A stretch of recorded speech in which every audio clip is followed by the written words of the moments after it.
নমস্কার, আশা করি সবাই সুস্থ আছেন, ভালো আছেন। আমি ডক্টর জয়শ্রী জানা, হোমিওপ্যাথি কনসালট্যান্ট অ্যান্ড নিউট্রিশনিস্ট। আজকের এপিসোড একটি ডিজিজ কন্ডিশন নিয়ে, সেটা হচ্ছে হারপিস।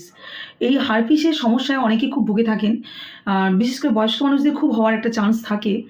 হারপিস জস্টার ইনফেকশন হয়েছে নাকি হারপিস সিমপ্লেক্স ইনফেকশন হয়েছে আপনার, কিভাবে আপনি বুঝবেন, কী কী সিম্পটমের মাধ্যমে আপনি আইডেন্টিফাই করতে পারবেন, বা আপনার যে শরীরে জ্বর জ্বালার সাথে যে একটু র্যাশ হয়েছে বা কী হয়েছে, সেটা চিকেন পক্স না হারপিস না এক্স্যাক্টলি কী হয়েছে, আপনার ট্রিটমেন্ট করার প্রয়োজন আছে কি না, আপনি ডাক্তারের কাছে যাবেন কি না, কীভাবে কী করবেন এবং কীভাবে কী ডায়েট প্ল্যান মেনটেন করবেন, আপনার ইমিউন বুস্ট করবার জন্য, আপনার ব্যালেন্স ডায়েট মেনটেন করার জন্য কীভাবে কী ডায়েট প্ল্যান মেনটেন করবেন। হারপিস ইনফেকশনের জন্য যে বিভিন্ন কমপ্লিকেশন ডেভেলপ করে, এনকেফালাইটিস, চোখের দৃষ্টি পর্যন্ত চলে যায়, ব্যালেন্সের সমস্যা হয়, কানের শোনার ক্ষমতা কমে যায়, এরকম অনেক কিছু কমপ্লিকেশন ডেভেলপ করতে পারে। আর এসব কমপ্লিকেশন থেকে নিজেকে কীভাবে প্রিভেন্ট করবে সেটা ডিটেল ভিডিওর জন্য আমার YouTube channel healthy diet with tasty recipes, ওখানে গিয়ে আপনারা পুরো ভিডিওটি দেখবেন, নিশ্চয়ই উপকৃত হবেন।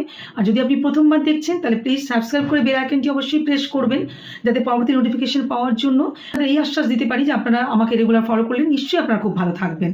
আর যদি আপনারা আমাকে ফেসবুক পেজ থেকে ফলো করছেন, Facebook page healthy diet with tasty recipes, তাহলে পেজটিকে অবশ্যই ফলো করে রাখুন পরবর্তী আপলোডিং ভিডিওগুলির জন্য। সবাই খুব ভালো থাকুন, সাবধানে থাকুন, সুস্থ থাকুন। নমস্কার।